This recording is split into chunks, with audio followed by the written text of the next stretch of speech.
ভালো দেখে পদ্ম পাতা তুলে নিয়ে আসো তো। এই যে মনে এই পদ্ম পাতাটা তুলে ফুটা ও যে ওখানে গেছিলাম ওটা বলবো না খুব কাটা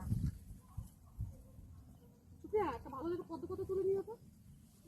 ওইটা পচা রে সুপ্রিয়া ওইখানে কে যাবে যাও না মাসিমণি কেন ওইগুলো তোলার জন্য? দা ওইটা দিয়ে ঢুকে যাবে ওইটা ওইখানটা কাছে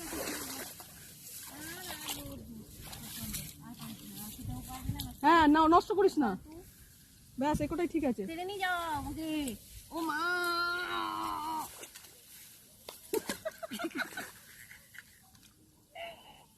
মাছ না করলো গো। দাঁড়াও এরকম করে টেনে না দাঁড়াও কেটে যাচ্ছে নি বললাম নাইটি পরে এসো মা। আমি ভুলবশত যে নেমে পড়লাম আমার কি হবে মা